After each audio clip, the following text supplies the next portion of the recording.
Okay, hello everyone. This is the next video on essential vocabulary. Next word is low-lying areas. Low-lying area का मतलब होता है जो निचला इलाका है, और low-lying coastal area का मतलब coastal होता है समुद्र के पास। ये समुद्र आप देख सकते हैं यहाँ पे। तो समुद्र के पास जो निचला इलाका है उसको क्या बोलते हैं? low-lying area। क्या बोलते हैं? coastal एरिया है जो low-lying है, low-lying एरिया है। आगे देखते हैं क्या है हमारा वर्ड।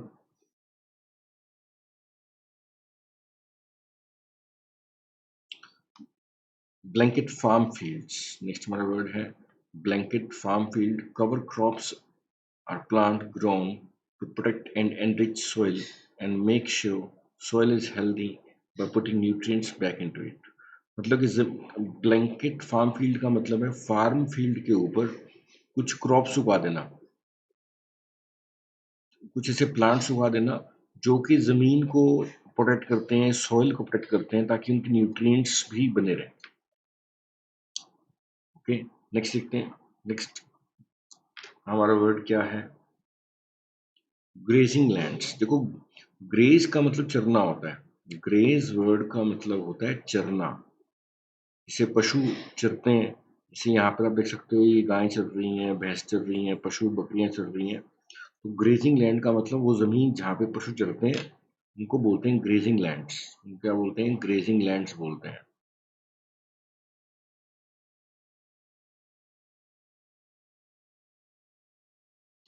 लाइवस्टॉक का मतलब होता है जिसके ऊपर हम निर्भर हैं अपने दूध के लिए, भोजन के लिए, ट्रांसपोर्टेशन के लिए। वो एनिमल्स क्या होते हैं? लाइवस्टॉक एनिमल्स होते हैं। लाइक हैन है, मुर्गा है, पिग, बकरियां हैं, काउज हैं, बफलोज हैं। They are livestock animals. Starvation का मतलब होता है भुखमरी। और जब खाने की कमी होती है तो क्या लिखते हैं? Scarcity of food. स्कैरसिटी का मतलब होता है कमी। स्कैरसिटी वर्ड का मतलब क्या है? कमी।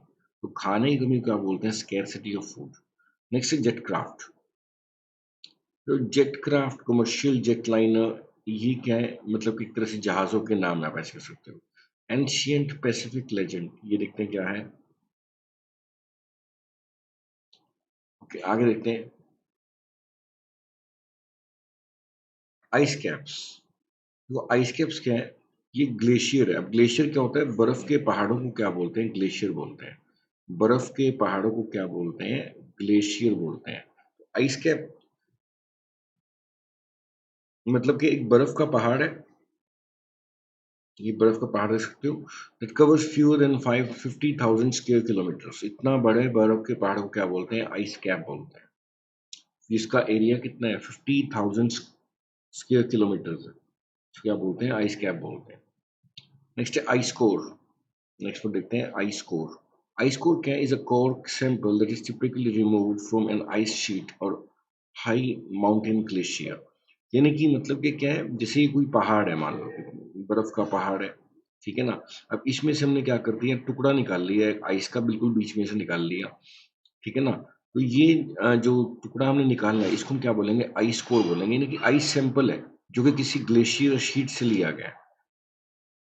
नेक्स्ट है थंडरस्टॉर्म। थंडरस्टॉर्म का मतलब होता है आंधी तूफान, ठीक है ना। हेल का मतलब होता है ओले गिरना। देखो, एक तो होता है ड्रिजल। ड्रिजल का मतलब होता है बूंदाबांदी होना। और रेन का मतलब होता है बारिश होना। और हेल का मतलब होता है ओले गिरना। स्नो का मतलब होता है बर्फ का गिरना। और एक काफी इंपॉर्टेंट इडियम है, इसको बोलते हैं rain cats and dogs. Rain cats and dogs, इसका मतलब होता है बहुत तेज वर्षा होना। ड्रिजल का मतलब क्या है? बूंदाबांदी, थोड़ी बहुत ही बारिश हो रही है। रेन का मतलब बारिश होना। हेल का मतलब होता है ओले पड़ना। स्नो का मतलब होता है बर्फ का गिरना। रेनिंग कैट्स एंड डॉग्स का मतलब होता है बहुत तेज वर्षा होना। ये सब हमें काम आ सकते हैं रीडिंग के अंदर। देखो, ड्रेंचिंग रेन का मतलब भी क्या होता है? बहुत तेज बारिश होना। क्या बोलते हैं? Drenching rain. डिफेंडर का मतलब होता है बचाने वाला, रक्षा करने वाला। क्या होता है? डिफेंडर होता है। एनगल्फ का मतलब होता है निगल जाना। जैसे मान लेते हैं ये कोई फैक्ट्रीज हैं और इनसे धुआं निकल रहा है। अब इन धुएं में सारा शहर निगल लिया, सारा शहर धुएं ने निगल लिया, चारों तरफ धुआं धुआं हो गया, तो इसको बोलते हैं एनगल्फ करना। एनगल्फ वर्ड का मतलब होता है निगल जाना। इसको हम गर्लफ्रेंड से भी याद रखते हैं, गर्लफ्रेंड। तो गर्लफ्रेंड, जैसे कोई लड़का है उसकी गर्लफ्रेंड ने उसको निगल लिया, मैं जैसा आप समझ सकते हो। तो एनगल्फ करने का मतलब होता है निगल जाना। पोल्यूशन आपको पता ही है, पोल्यूशन कई तरह का होता है, जैसे एयर पोल्यूशन है, वाटर पोल्यूशन है, लैंड पोल्यूशन है, साउंड पोल्यूशन है, ये अलग अलग तरह का पोल्यूशन है। कंटेमिनेशन का मतलब होता है जो पोल्यूटेड है उसको बोलते हैं कंटेमिनेटेड है। जैसे जिसमें मिलावट है, जैसे पानी है, तो पानी के अंदर मान लो कि कोई गंदगी मिल जाए, तुम क्या बोलेंगे? वाटर क्या हो गया? कंटेमिनेट हो गया। वाटर क्या हो गया है? कॉन्टेमिनेट हो गया। तो कंटेमिनेट वर्ड का मतलब होता है, मतलब कि मिलावट आ जाना, गंदा हो जाना, कंटेमिनेट होना। इकोसिस्टम, देखो इकोसिस्टम का मतलब पता है, कोई भी जियोग्राफिकल एरिया है, यानी कोई भी जगह है, ठीक है ना, वहां पे plants, animals and other organisms work together to form bubble of life. वहां पे जीवन कैसे चल रहा है, कोई जगह है वहां पे पूरा जीवन कैसे चल रहा है, उस सारे सिस्टम को बोलते हैं इकोसिस्टम। ठीक है ना। जैसे अब देखो यहाँ पर क्या है, कोई एरिया है, तो यहाँ पर आप देख सकते हो सूरज रोशनी दे रहा है, बादल बारिश कर रहे हैं, लड़की कपड़े ये मछलियों को खा रही है, और मीन्स इस तरह से एक सर्कल बना हुआ पूरा लाइफ का, इसको बोलते हैं इकोसिस्टम। एक जगह का जो सर्कल होता है, भी कैसे सर्कल कंप्लीट हो रहा है, उसको बोलते हैं इकोसिस्टम बोलते हैं। नेक्स्ट है, देखो ह्यूमन एक्टिविटी। देखो इंसान क्या कर रहा है, बहुत सारे मतलब कि प्रकृति में अपनी तरक्की के लिए छेड़छाड़ भी कर रहा है, इसको हम काम भी बोल सकते हैं। तो ह्यूमन एक्टिविटीज कौन सी है? Industry, mining, agriculture, drainage. देखो ड्रेनेज का मतलब है बड़ी बड़ी पाइप्स डालना, ठीक है ना। ड्रेनेज का मतलब है बड़ी बड़ी पाइप्स डालना। एग्रीकल्चर में पता है खेती बाड़ी करना। माइनिंग का मतलब खुदाई करना। इंडस्ट्री का मतलब फैक्ट्रीज वगैरह लगाना। अब इन एक्टिविटीज से क्या हो रहा है, बहुत ज्यादा पोल्यूशन हो रहा है। अब पोल्यूशन हमारे पास कौन कौन सा है? एयर पोल्यूशन है, वाटर पोल्यूशन है, फॉरेस्ट पोल्यूशन है, सॉइल पोल्यूशन है, एंड साउंड पोल्यूशन भी इसका एक कारण बनता है। तो अलग अलग तरह का हमारे पास क्या है, पोल्यूशन हो जाता है इन ह्यूमन एक्टिविटीज के कारण। नेक्स्ट है बायोडिग्रेडेबल। देखो बायोडिग्रेडेबल का मतलब होता है जिसको हम डिकम्पोज कर सकते हैं बाय बैक्टीरिया, यानी कि जो खत्म हो सकता है। जैसे अब केले के छिलके हैं, अब केले के छिलके आपने फेंक दिए, वो धीरे धीरे खत्म हो जाएंगे, तो ये क्या बायोडिग्रेडेबल है। नॉन बायोडिग्रेडेबल, जिसको हम जो खत्म नहीं होगा, जिसको हम ब्रेक डाउन नहीं कर सकते, वो नॉन बायोडिग्रेडेबल है। जैसे प्लास्टिक है, अब आप प्लास्टिक का लिफाफा फेंक दो, तो वो कभी खत्म नहीं होगा, तो वो क्या है? नॉन बायोडिग्रेडेबल है। तो हमें चीजें यूज करनी चाहिए बायोडिग्रेडेबल, यानी कि जो पोल्यूट ना करें, जो खत्म हो जाए। और जो नॉन बायोडिग्रेडेबल है, उनको वो खत्म नहीं होती है, इसलिए उनसे पोल्यूशन बहुत होता है। एग्जाम्पल देखते हैं कौन कौन से। देखो बायोडिग्रेडेबल में देखो आप ये देख सकते हो, जैसे टमाटर है या केला है, ये चीजें क्या है? Peels of vegetable and fruits. Peels का मतलब छिलका, छिलका कह सकते हैं पील को, ठीक है ना। जो छिलके वगैरह होते हैं वो क्या होते हैं? बायोडिग्रेडेबल होते हैं। और नॉन बायोडिग्रेडेबल प्लास्टिक बैग्स हो गए, बोटल्स होगी, ठीक है ना, ग्लास बोटल्स होगी, कैन हो गए, ये क्या है? नॉन बायोडिग्रेडेबल है, यानी कि एक बार आप बना दिया तो इनको ये खत्म नहीं होंगे। एंड पेपर एंड वुड क्या है? बायोडिग्रेडेबल है। डिकम्पोज का मतलब होता है, डिकम्पोज का मतलब छोटे टुकड़ों में ब्रेक डाउन कर देना। Break down or cause to break down into component element or simpler constituents. Bioaccumulation, ठीक है ना। बायो एक्यूमुलेशन का मतलब is the process by which toxin enter the food web by building up in the individual organism. Means एक तरह से food chain में accumulate होता है, इकट्ठा हो जाना। देखो एक्यूमुलेट शब्द का मतलब होता है इकट्ठा हो जाना, और बायो का मतलब होता है जीवित। जीवित का मतलब लाइफ। तो हमारे जो फूड चेन है उसके अंदर टॉक्सिन का एंटर कर जाना, उसको क्या बोलते हैं? बायो एक्यूमुलेशन बोलते हैं। क्या बोलते हैं? Bioaccumulation. Solid waste, solid waste का मतलब देखो वो वेस्ट जो कि सॉलिड है। देखो हमारे पास जितने भी चीजें हैं दुनिया में, या तो सॉलिड होती हैं, या वो लिक्विड होती हैं, या वो गैस होती हैं। तो जो सॉलिड वेस्ट है वो क्या है हमारे, जैसे क्या आप देख सकते हो एग्जाम्पल है सॉलिड वेस्ट के। लैंडफिल का मतलब होता है गंदगी से भरे हुए, मीन्स ये मेथड होते हैं, मतलब कि जैसे एक शहर है, तो उसका सारी गंदगी हम एक जमीन के ऊपर लाके डंप कर देते हैं। डंप का मतलब होता है गेर देना। डंप का मतलब होता है लाके गेर देना। तो हम क्या बोलते हैं, जब इस तरह से सारे शहर की गंदगी को एक ज़मीन पे लाके घेर दिया, इसको बोलते हैं लैंड फिल मेथड है। ये क्या है? लैंड फिल मेथड है। डंप करना क्या होता है? घेर देना। जैसे आप देख सकते हैं डंपर है, ये जो यूज़ हम कर रहे हैं व्हीकल यहाँ पे, इसका नाम डंपर होता है। तो ये डंपर क्या करता है? गंदगी को डंप करता है, यानी घेर देता है।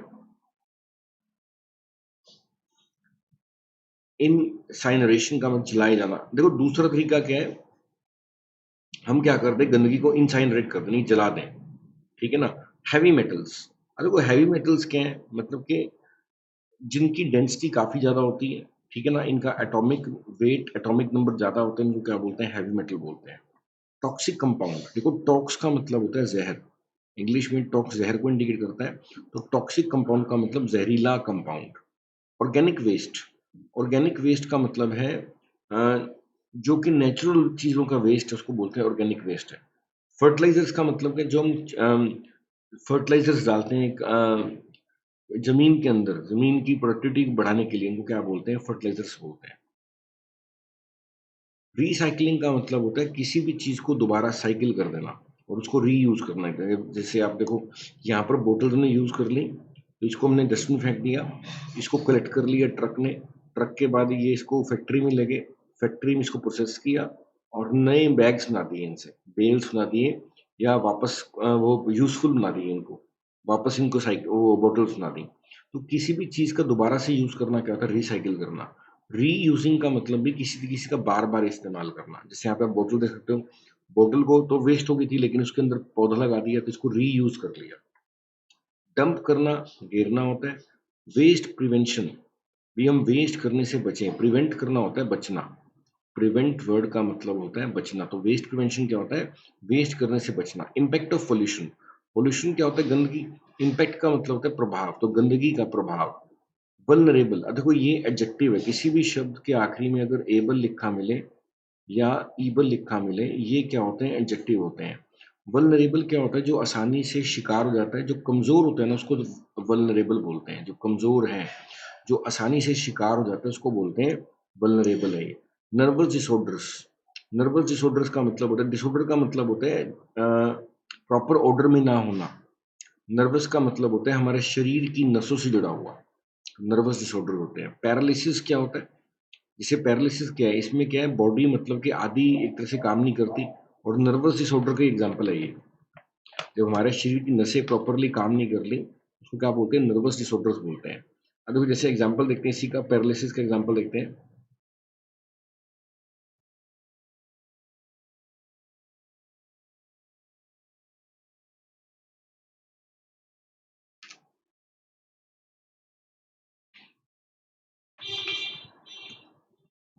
अब पैरालिसिस आपने सुना होगा, एक तरह का डिसऑर्डर है जिसके अंदर मतलब कि शरीर आधा वो हो जाता है, मतलब कि हाफ वर्किंग हो जाता है, यू कैन से आधी फंक्शनैलिटी डेड हो जाती है शरीर की। देखो आप ये देख सकते हो, पैरालिसिस का साइन आप देख सकते हो, मुंह टेढ़ा हो जाता है।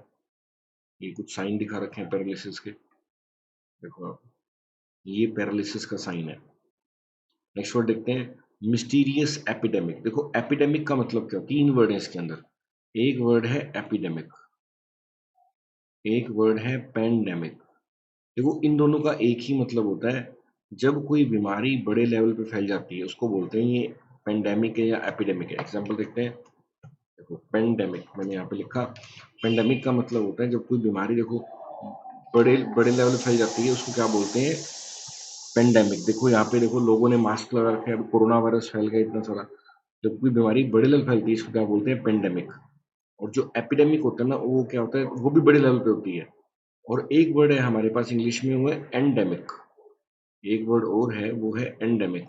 एंडेमिक का मतलब होता है वो बीमारी जो कि बड़े लेवल पर नहीं फैलती, लिमिटेड लेवल पे फैलती है, उसको बोलते हैं एंडेमिक बोलते हैं।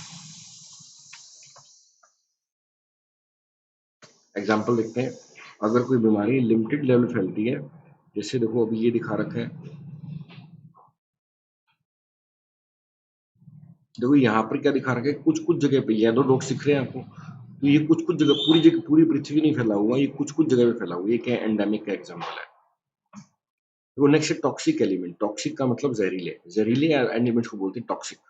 नेक्स्ट है dramatic effect on natural resources. देखो नेचुरल रिसोर्सेज क्या है, देखो जो नेचर ने हमें चीजें दी हैं, नेचर ने हमें देखो वाटर दिया, ठीक है ना, तो ये नेचुरल रिसोर्स है। नेचर ने लैंड दिया हमारे को, ये क्या नेचुरल रिसोर्स है। नेचर ने हमें एयर दी, ये क्या नेचुरल रिसोर्स है। नेचर ने हमें फायर दिया, तो एक तरह से ये क्या नेचुरल रिसोर्सेज है, यानी कि जो नेचर से हमें मिल रहा है वो सब का सब नेचुरल रिसोर्स है। ड्रामेटिक इफेक्ट, अब देखो पोल्यूशन कर रहे हैं, ठीक है ना, तो उसका सब चीजों पे असर है, उसका फॉरेस्ट पे भी असर है, वेटलैंड्स पे भी असर है। देखो वेटलैंड की पिक्चर देख लेते हैं, क्या वेटलैंड क्या होता है।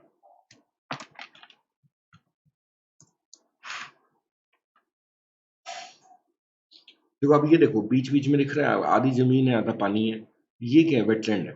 मीन्स एक तरह से वो लैंड जहाँ पे बीच बीच में आपको लेक्स चलती रहती हैं, या बीच बीच में पानी है और बीच में जमीन है, ऐसे एरियाज को क्या बोलते हैं, वेटलैंड्स बोलते हैं। क्या बोलते हैं, वेटलैंड्स बोलते हैं। फॉरेस्ट तो आपको पता ही है, जंगल होते हैं। नेक्स्ट है कोरल रीफ। अब कोरल रीफ देखते हैं क्या होता है। देखो कोरल रीफ ना समुद्र के नीचे बनता है, तो यहाँ पे कोरल रीफ इन ऑस्ट्रेलिया लिखा है। तो देखो समुद्र के आसपास क्या होता है, मतलब कि नीचे, समुद्र के नीचे ना, देखो इस तरह के घर बन जाते हैं जो जीव रहते हैं समुद्र के नीचे। ये कोरल रीफ का एग्जाम्पल है। देखो ये घर सा एक तरह से घोंसला बना हुआ है, जो पशु नीचे रहते हैं, पक्षी रहते हैं, सॉरी पक्षी कह रहा हूँ, सॉरी, नीचे जो मछलियां रहती हैं, जीव रहते हैं, तो वो अपना घर बना लेते हैं। तो ये इसमें जो घर बनते हैं इनको क्या बोलते हैं, कोरल रीफ्स बोलते हैं। ठीक है ना, ये क्या है, कोरल रीफ्स है। ऑस्ट्रेलिया के अंदर दिखते हैं ये काफी ज्यादा। हैबिटेट का मतलब होता है रहने की जगह, जहां पर जानवर रहते हैं वो क्या होता है, हैबिटेट होता है। तो अगर मैं यहाँ पे हैबिटेट लिखता हूँ तो क्या आता है, हैबिटेट।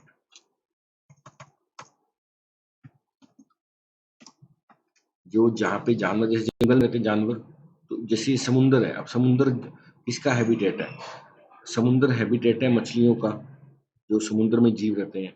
ऐसे ही ये हैबिटेट दिखा रखा है। अब यहाँ पे हाथी दिखा रखे हैं, तो ये जंगल दिखा रखे हैं, ये इनका हैबिटेट है, यानी कि रहने की जगह को क्या बोलते हैं, हैबिटेट बोलते हैं।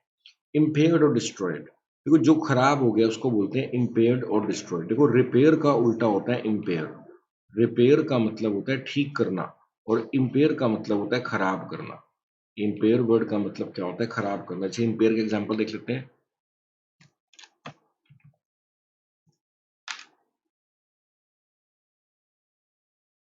देखो यहाँ पे सिगरेट दिखा रखी है, तो ये इम्पेयरिंग योर हेल्थ, यानी कि ये हमारी सेहत को खराब कर रही है। तो इम्पेयर का मतलब होता है खराब करना। फॉसिल फ्यूल तो हमें पता ही है। देखो वो फ्यूल, यानी कि वो ईंधन हम कह सकते हैं जो हमें फॉसिल से मिलता है। अब फॉसिल क्या होता है, जो जीवाश्म बोलते हैं इसको हिंदी में, हिंदी में क्या बोलते हैं, जीवाश्म। तो यानी कि जो जानवर, पेड़ पौधे, जानवर जमीन में नीचे दब गए, अब कई लाखों साल तक दबे रहे, तो वो एक दिन क्या करते हैं, फ्यूल बन जाते हैं। उसको क्या बोलते हैं, फॉसिल फ्यूल बोलते हैं। ग्रोस डोमेस्टिक प्रोडक्ट्स,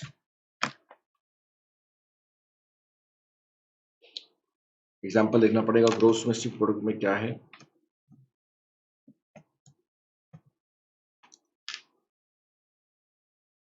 ये जीडीपी है। जीडीपी का मतलब होता है, देखो हर एक देश की भी जीडीपी होती है। जीडीपी का मतलब होता है कि हम कितना कंट्रीब्यूट कर रहे हैं, जितना भी प्रोडक्ट है, मतलब कि देखो पूरी दुनिया में प्रोडक्शन हो रही है, तो एक देश कितना प्रोड्यूस कर रहा है वो जीडीपी होगा। जैसे मान लो पूरी दुनिया में 100 चीजें प्रोड्यूस की जा रही हैं, जो एक देश है वो कितना प्रोडक्शन दे रहा है, वो उसका जीडीपी है। जीडीपी का मतलब होता है ग्रोस डोमेस्टिक प्रोडक्ट, यानी कि एक तरह का उसका टोटल कंट्रीब्यूशन। नेक्स्ट है सोशल इम्प्लीकेशंस। अब सोशल का मतलब होता है सोसाइटी, इम्प्लीकेशन का मतलब हम कह सकते हैं प्रॉब्लम्स, कॉम्प्लिकेशंस की तरह कह सकते हैं। सोशल कॉम्प्लिकेशंस क्या क्या है, सोशल इशारा, वैसे इम्प्लाई करना होता है इशारा देना। सोशली, सोसाइटी से जुड़ी हुई बातें, सोशल इम्प्लीकेशंस को हम ऐसे बोलेंगे, सोसाइटी से जुड़ी हुई बात है। अब देखो एसिड रेन का मतलब होता है, देखो जब रेन के अंदर एसिड आता है उसको क्या बोलते हैं, एसिड रेन बोलते हैं। ठीक है ना, आपने कई बार सुना होगा कि ताजमहल का जो मार्बल है वो काला हो रहा है, उसके पीछे कारण क्या है, एसिड रेन एक बड़ा कारण है। एसिड रेन की इमेजेस देखते हैं। देखो एसिड रेन आने के कारण क्या हो रहा है, देखो देखो पेड़ खराब हो रहे हैं सबके सब, पेड़ के पत्ते वगैरह सूख जाते हैं क्योंकि एसिड आता है उनके ऊपर, एसिड गिरता है। ठीक है ना, तो ये हमारा कारण है एसिड रेन का। इसी तरह देखो जब एसिड रेन होती है ना, एसिड रेन होने से क्या होता है, मतलब कि सबका सब जो रेन हो रही है उसमें एसिड गिर रहा है एक्चुअली, जिसके ऊपर भी गिरेगा वो चीज खराब होने लगेगी, वो चीज क्या होगी, खराब होने लगेगी। तो एसिड रेन भी बहुत बड़ा चैलेंज है। देखो कैसे कैसे, ये देखो SO2 लिखा है, NO2, carbon dioxide, nitrogen dioxide, तो ये सल्फर डाइऑक्साइड, ये जो हमारे गैसेज हैं ये हमारी फैक्ट्री से निकलती हैं। जब फैक्ट्री से निकलती है ना गैसेज, तो ये धुएं में मिल जाती हैं, इनके बादल बन जाते हैं। जब बारिश होती है ना, तो ये मतलब कि एसिड इनका साथ आता है, साथ में इन गैसेज के कारण जो हमारी रेन होती है वो एसिडिक हो जाती है। अब एसिड होने के कारण कि जहाँ पर ये गिरती है रेन, वहाँ पे काफी ज्यादा मतलब कि प्लांट्स हो, चाहे पानी हो, चाहे सोहेल हो, हर चीज को ये खराब करती है। तो इस रेन को क्या बोलते हैं? एसिडिक रेन बोलते हैं। ओके, नेक्स्ट देखते हैं। देखो यहाँ पे क्या है, स्ट्रेटोस्टेफिक स्ट्रेटोस्फेरिक पॉल्यूशन। तो स्ट्रेटोस्फियर के एक लेयर का नाम है। देखो हमारी ना एटमॉस्फेयर में लेयर्स हैं, देखते हैं हमारे क्या है, एटमॉस्फेयर की लेयर समझते हैं क्या है। एटमॉस्फेयर लेयर समझते हैं। देखो अगर आप देखोगे ना, देखो पृथ्वी से ऊपर क्या है, सारी सारी लेयर्स हैं। देखो स्फीयर लिखे है ना, ये सब लेयर्स हैं। देखो troposphere, stratosphere, mesosphere, thermosphere and exosphere. तो स्ट्रेटोस्फियर के एक लेयर का नाम है जब ये बादल वगैरह होते हैं।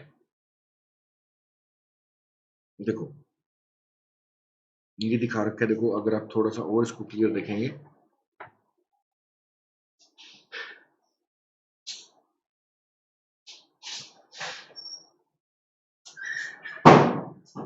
देखो ये हमारी अलग अलग लेयर्स हैं। तो ट्रोपोस्फियर है, देन स्ट्रेटोस्फियर है, then mesosphere, then thermosphere, then exosphere. तो ये अलग अलग लेयर है हमारी। देखो जो सबसे नीचे वाली लेयर है, यहाँ पे जहाज उड़ते हैं।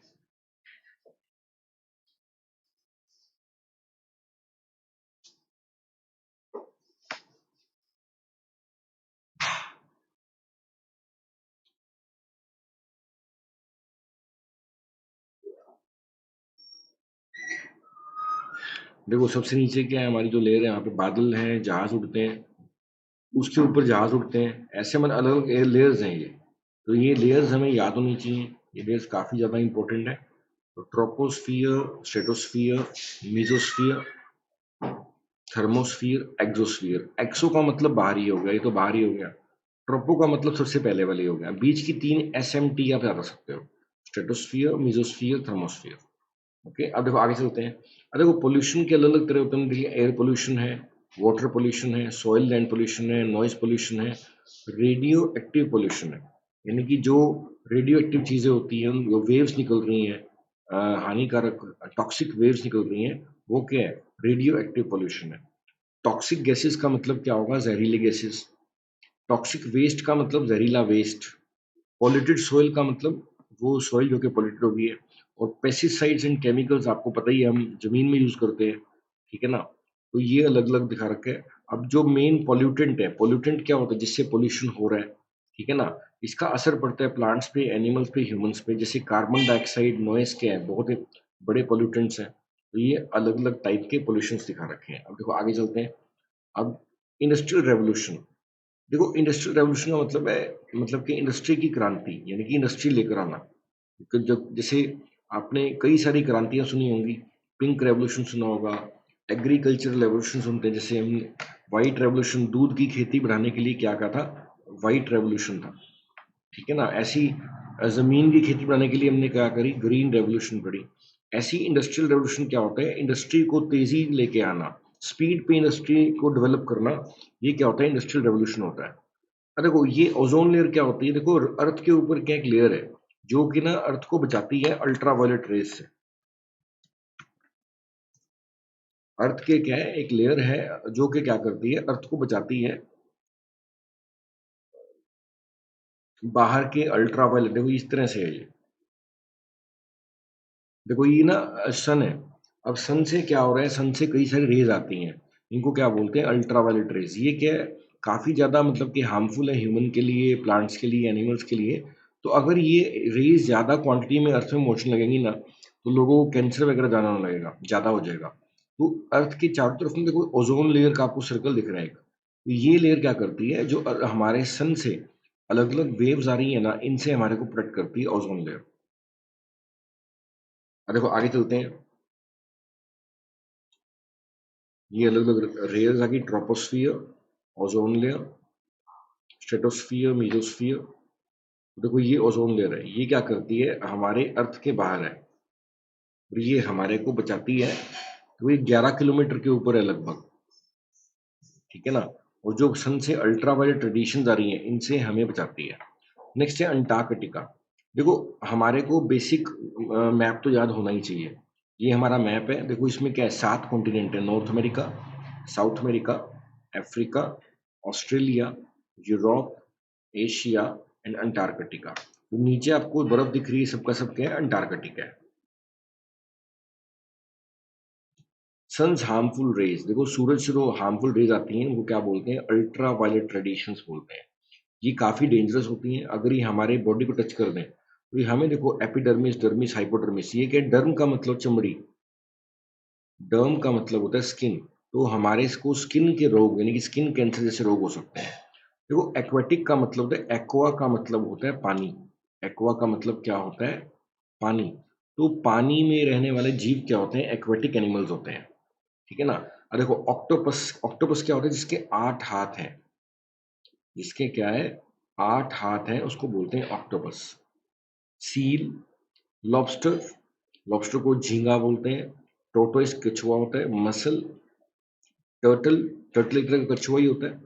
वेल आपको पता है, फ्रॉग मेंढक होता है। सी हॉर्स, देखो इसकी शक्ल देखो, अभी सी हॉर्स है। ईल, ये आपको सांप सा दिख रहा है, ईल। फिश, शार्क, श्रिम्प, क्रैब केकड़ा होता है। एनाकोंडा एक सांप का नाम है। स्टार फिश, देखो जो उसकी शेप स्टार की तरह होती है, वो स्टार फिश होती है। स्नेल घोंघा, डॉल्फिन एक मछली का नाम है। Otter, penguin, polar bear, crocodile, hippopotamus, ये गैंडे को बोलते हैं हिप्पोपोटामस। Hermit crab. तो ये अलग अलग मतलब के जीवों के नाम है। तो ये कई बार हमारे को रीडिंग में देखने को मिलते हैं। एक बार आप इस पिक्चर को ध्यान से देखना, आपको काफी एक दो बारी में पता लग जाएगा काफी। Terrestrial wildlife, and any animal that live, grow and reproduce on terre, यानी कि लैंड, जो जानवर जमीन पे रहते हैं उनको क्या बोलते हैं, टेरेस्ट्रियल वाइल्ड लाइफ बोलते हैं। और जो जानवर दोनों जगह पे रहते हैं उनको बोलते हैं एम्फीबियन। एम्फीबियन का मतलब होता है जल और थल दोनों पे रहने वाला, क्या होता है, एम्फीबियन। हाई लेटीट्यूड रीजन्स, देखो हाई लेटीट्यूड रीजन्स का मतलब होता है ऊंचे पहाड़ी इलाकों को हम कह सकते हैं, है ना। हाई लैटिट्यूड है, सॉरी मैंने एल्टीट्यूड समझ लिया, लैटिट्यूड। देखो ये हमारी अर्थ है ना, तो ये क्या होते हैं, ये लैटिट्यूड होते हैं। अब हाई लैटिट्यूड का मतलब, इक्वेटर क्या होता है, 0 डिग्री पे होता है। इक्वेटर क्या है, 0 डिग्री पे है। इसके ऊपर जाओगे तो देखो सबका सब क्या है, नॉर्थ है। और नीचे क्या है, सारा का सारा साउथ है। नीचे क्या है, साउथ है। तो देखो जो हमारी अर्थ को दो हिस्सों में बांटता है उसको क्या बोलते हैं, इक्वेटर बोलते हैं। ये 0 डिग्री पे है। ऊपर जाएंगे तो आता है tropic of cancer, 23.5 degree north में क्या है, ट्रॉपिक ऑफ कैंसर है। और ऊपर जाएंगे तो आर्कटिक सर्कल है, इसको क्या बोलते हैं, ये 66 डिग्री पे है, नॉर्थ पे है आर्कटिक सर्कल। जो आपको ये दिख रहा है, इसको क्या बोले, हाई लेटीट्यूड है, यानी कि काफी ज्यादा लेटीट्यूड पे, काफी बड़ी डिग्री पे आ गए हम। अब देखो ये, इसको हम फ्रिजिड जोन बोलते हैं, इसको क्या बोलते हैं, फ्रिजिड जोन बोलते हैं, ठंडा इलाका यानी कि। तो नीचे नहीं आपको जो दिख रहा है, अंटार्कटिक सर्कल और आर्कटिक सर्कल है, इनको क्या बोलते हैं, फ्रिजिड जोन बोलते हैं। देखिए फ्रिज की तरह ठंड होती है यहाँ पे। जो बीच वाले इलाके हैं इनको क्या बोलते हैं, मॉडरेट जोन बोलते हैं। क्या बोलते हैं, मॉडरेट, क्योंकि यहाँ पर जो मौसम होता है वो ठीक ठाक होता है, ना ज्यादा ठंड होती है ना सर्दी होती है। लेकिन जो फ्रीड जोन है यहाँ पे काफी ज्यादा ठंड रहती है। और जो हमारा लो एल्टीट्यूड एरिया है यहाँ पे काफी गर्मी रहती है। इसी को टोरिड जोन बोलते हैं। इसे टोरिड का मतलब है जहाँ पे हीट काफी ज्यादा रहती है, जहाँ पर गर्मी काफी ज्यादा रहती है। इसको क्या बोलते हैं, टोरिड, TORRID, टोरिड जोन होता है ये, ठीक है। तो ये हमने पढ़ लिया। और नीचे क्या है, देखो नीचे की जो लाइन है ये क्या होती है, ट्रॉपिक ऑफ कैप्रिकॉर्न होती है। और ऊपर की लाइन क्या होती है, ट्रॉपिक ऑफ कैंसर होती है। अब थोड़ा आगे देखते हैं, नॉर्दर्न हेमिस्फीयर क्या है, साउदर्न हेमिस्फीयर क्या है। देखो अर्थ को हमने क्या कर दिया, दो पार्ट में डिवाइड किया हुआ है। ऊपर वाला पार्ट को क्या बोलते हैं, नॉर्दर्न हेमिस्फीयर। नीचे लोग क्या बोलते हैं, साउदर्न हेमिस्फीयर। देखो ये लाइन्स दिख रही हैं आपको, लाइन्स दिख रही हैं, जो ऐसे लाइन्स हैं इनको बोलते हैं लॉन्गिट्यूड्स। क्या बोलते हैं, लॉन्गिट्यूड्स। और जो इस तरह से लाइन्स हैं इनको क्या बोलते हैं, लेटीट्यूड्स, इनको बोलते हैं लेटीट्यूड्स। जो ऊपर दिख रहे हैं ये क्या पोल है, ऊपर क्या है, नॉर्थ पोल है, नीचे क्या है, साउथ पोल है। और इसमें क्या है, और जो 0 डिग्री की लाइन जहाँ से है, इसी से हमारा टाइम एंड डेट बनता होता है। हमारा टाइम एंड डेट सेट होता है 0 डिग्री लाइन से। ये लंदन से होते निकलती है। इसको बोलते हैं प्राइम मेरिडियन। ये 0 डिग्री लॉन्गिट्यूड होता है। और जो 0 डिग्री लैटिट्यूड है, इसको क्या बोलते हैं? इक्वेटर बोलते हैं। इंडस्ट्रियल वेस्ट, देखो इंडस्ट्री से जो वेस्ट चीजें निकलती हैं, इंडस्ट्री दिखा रखी है, तो चाहे पानी की फॉर्म में चाहे साउंड की फॉर्म में वेस्ट निकलेगा, वो क्या इंडस्ट्रियल वेस्ट है। पेस्टिसाइड आपको पता ही है, जो हम खेतों में डालते हैं पेस्ट्स को मारने के लिए। पेस्ट का मतलब होता है जो बीमारियां लग जाती हैं फसलों को, वी कैन कॉल देम, कीड़े लग जाते हैं, उनको पेस्ट बोलते हैं। एस्चुरीज क्या है? Is a partially enclosed coastal water body where fresh water with salt water. देखो जहां पर क्या है, क्लोज बॉडी है, जहां पर क्या है फ्रेश वाटर के, ये फ्रेश वाटर दिख रहा है आपको, ये नदी आ रही है, और ये समुद्र का सॉल्ट वाटर है, ये दोनों मिल रहे हैं यहाँ पे, तो ये क्या बन गई? एस्चुरी बन गई। ये क्या बन गई? एस्चुरी बन गई। सॉइल इरोजन का मतलब होता है, देखो मिट्टी का निकल जाना। देखो अगर बहुत ज्यादा वर्षा हो जाए तो मिट्टी निकल जाती है अपनी जगह से, इसको क्या बोलते हैं? सॉइल इरोजन बोलते हैं। सॉइल इरोजन बोलते हैं। इरोड का मतलब होता है साफ हो जाना, निकल जाना। नेक्स्ट हमारा वर्ड है फंगीसाइड। देखो किसी भी वर्ड के लास्ट में अगर ICIDE लिखा मिलेगा, इसका मतलब मारना होता है। फंगस को मारने की जो दवाइयां होती हैं, उनको बोलते हैं फंगीसाइड्स होती हैं। फंगीसाइड और पेस्टिसाइड दैट किल और prevent the growth of fungi and their spores. जो दवाइयां फंगस को मारने का काम करती हैं, देयर कॉल्ड फंगीसाइड। तो रन ऑफ का मतलब क्या है? रन ऑफ का पिक्चर देखना पड़ेगा। देखो बहुत सारा पानी निकलना क्या है? रन ऑफ है। बहुत से पानी रन ऑफ दिखा रखा है, पानी का निकलना। लेक्स क्या होती हैं? देखो ये लेक है। स्ट्रीम, स्ट्रीम क्या होती है? धारा। पानी की धारा को स्ट्रीम बोलते हैं। सिंथेटिक मटेरियल नहीं, तो जो मैन मेड है, जो इंसान ने बनाया, वो सिंथेटिक है। फ्लेमेबल, देखो एबल आ गया तो ये एडजेक्टिव है। फ्लेम का मतलब होता है आग। जो चीजें आग पकड़ लेती हैं, they are flammable. Densely populated area, जहाँ पे बहुत ज्यादा पॉपुलेशन है, उसको क्या बोलते हैं? डेंसली पॉपुलेटेड एरिया बोलते हैं। एंशियंट सिविलाइजेशन, यानी कि पुरानी जो लोग रहने वाले हैं, उनका तौर तरीका क्या था रहने का, उसको क्या बोलते हैं? एंशियंट सिविलाइजेशन बोलते हैं। एंशियंट का मतलब होता है पुराना, सिविलाइजेशन का मतलब रहने का तरीका। एनिमल स्केलेटन, देखो स्केलेटन का मतलब होता है शरीर का जो ढांचा है, तो फ्रेमवर्क है किसी भी जानवर की बॉडी का, स्केलेटन बोलते हैं उसे। तो ये देखो आप डायनासोर के या पक्षियों के या अलग अलग जानवरों के स्केलेटन दिखा रखे हैं। स्टोन एज, वो एज जब इंसान स्टोन की मदद से काम करता था, हथियार वगैरह स्टोन से बनाता था, उसको बोलते हैं स्टोन एज। जैसे एग्जाम्पल देखते हैं, देखो सारा काम पत्थर से किया जाता था, चाहे हथियार बनाने हैं तो पत्थर की हेल्प से ही काम होता था, इसको बोलते हैं स्टोन एज। केव ड्वेलिंग यानी गुफा का आवास, गुफा में रहना। पहले के लोग गुफा में रहते थे, इसको क्या बोलते